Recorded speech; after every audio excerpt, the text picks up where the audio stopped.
굿모닝 대한민국. 주말 인터넷에서 국제면을 뜨겁게 달군 소식이 있어서 가지고 왔습니다. 네.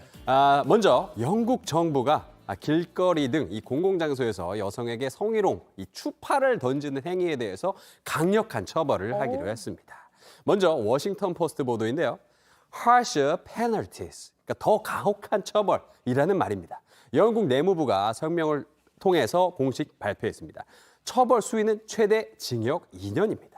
원래는 징역 6개월이었는데 2년으로 대폭 강화가 된 거죠. 영국 내무부는 모든 여성은 두려움 없이 거리를 걸을 수 있어야 한다고 배경을 밝혔습니다. 이런 걸 캣콜링이라고 하잖아요. 길거리에서 여성들한테 음담패설하거나 성희롱성 발언을 막 하는 걸 말하는데, 사실 유럽 배낭여행 가면은 맞아요. 여자분들은 적어도 한두 번씩은 꼭 경험을 하거든요. 맞아요. 주의사항 1순위로 꼭 안내를 네. 해주죠. 맞죠. 그런데 더 주의해야 할 나라가 있습니다. 어허. 사실 이게 더 심각한데요. 우리 관광객도 자주 가는 나라 이야기입니다. 인도네시아. 인도네시아 국회가 최근 만장일치법으로 형법 개정안을 통과시켰습니다. 근데 이 개정된 형법이 상당히 셉니다. 로이터 통신의 보도입니다. Banned sex outside marriage with a punishment of up to 1 year in jail. 그러니까 혼외정사 금지, 최고징역 1년. 이런 해석이 나옵니다. 결혼하지 않은 남녀가 성관계하다가 적발되면 최대 1년형을 받을 수 있다는 얘기죠. 또 혼인 없이 동거만 해도 징역 6개월입니다. 근데 이 법안은 외국인에게도 예외 없이 적용된다고 합니다.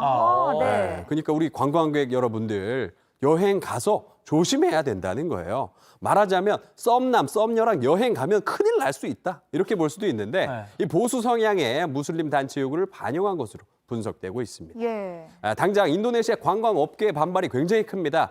코로나 팬데믹에서 이제 회복되기 시작한 이 시기에, 이 가장 중요한 시기에 완전히 비생산적이라고 비판했습니다. 네. 각국도 이를 우려하는 입장을 냈습니다. 네. 가디언 보도인데요. 매년 100만 명이 인도네시아를 찾는 호주에서는 공식적으로 새로운 형벌에 대해서 주의를 당부를 했고요. 썬킴 주 인도네시아 미국 대사도 개인적인 결정을 범죄하는 것이라면서 우려를 표했습니다. 네. 아니 이것뿐만 아니라 인도네시아 그런 법도 있다고 합니다. 그 술에 취한 사람한테 술을 팔면은 징역 1년에 처한다, 이런 새 형법도 만들었다고 해서 이게 또 논란이더라고요. 어머. 그럼 이 차를 못 가는 건가요? 예, 이렇듯이 일부 이슬람 국가에서 조금 극단적인 방향으로 법이나 규율을 바꾸고 있어서 내심 걱정이 많이 됩니다. 네. 예. 다음 소식 넘어가 보도록 하겠습니다. 네. 미국의 글로벌 투자은행 골드만삭스가 낸 보고서입니다. The Path to 2075. 2075년으로 가는 길이라는 제목인데 미래 세계에서는 또 우리나라는 어떻게 될지를 좀 전망해 본 겁니다.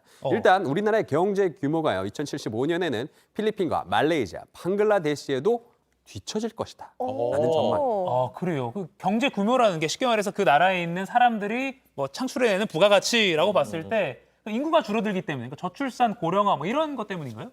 그렇죠. 이가혁 앵커 따님 두 분 계시죠. 이거 성공하신 거예요. 저는 아직 무자식. 큰일 났습니다. 저 때문에 이렇게 된 것 같아요. 예, 1인당 국민소득 면에서는 미국, 유럽에 이은 이 고소득 국가로 올라서지만 인구 감소로 전체 경제 규모가 크게 뒷걸음질 친다는 겁니다. 아하. 표를 보시면 또 골드만삭스가 미래 성장률 전망치도 내놨는데요. 2060년부터 우리나라만 딱 이 마이너스 마이너스. 아이고, 네. 이렇게 돼 있습니다. 조사한 34개국 가운데 마이너스 성장률로 예상한 나라는 우리나라가 유일했습니다. 우리나라는 그렇고 그럼 어디가 이제 경제적으로 잘 살게 되는 건가요? 예, 일단은 뭐 중국입니다. 예, 중국이 경제 성장률 둔화에도 2035년 미국을 제치고 세계 최대 경제 대국이 될 것으로 예상을 했습니다. 2050년에는요, 중국, 미국, 인도, 인도네시아, 독일 이 5개의 나라가 세계 5대 경제 대국이 될 것으로 전망했습니다.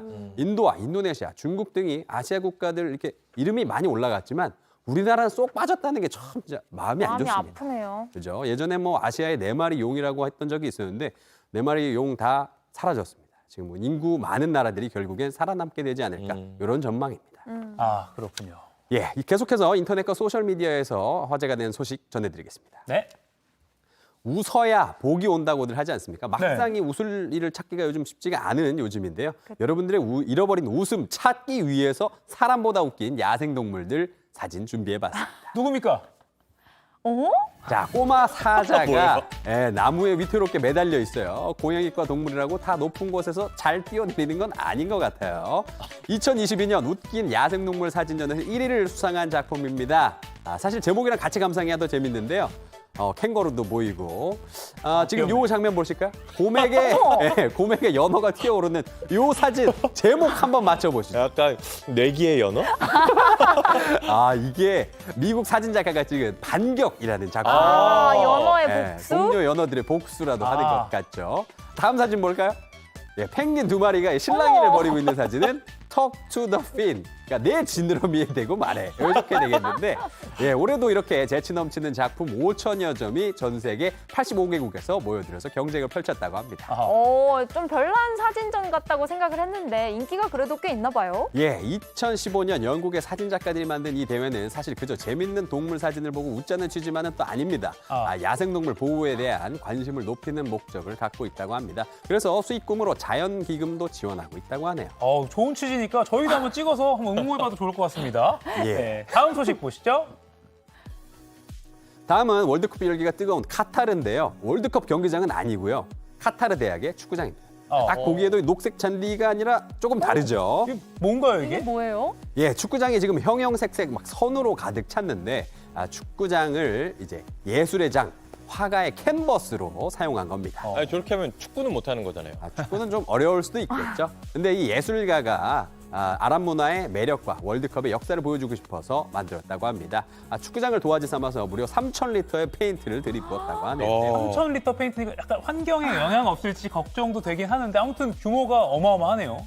완성하기까지 5개월 넘게 공을 들였다고 합니다. 작품 크기만 해도 9,600제곱미터. 엄청 크죠. 세계 최대 예술 작품으로 기네스 기록까지 세웠다고 하네요. 아니, 좋긴 한데 저거 축구장이잖아요. 네. 다시 치워야 되는 거 아니에요? 좀 아깝기도 하고 그죠? 영원히 보존될 수 없다는 게 단점이긴 하지만 드넓은 축구장을 도화지처럼 활용하는 게 뭐든 참 쓰기 나름이라는 생각이 듭니다. 네. 월드 클래스 오늘도 저는 최선을 다했습니다.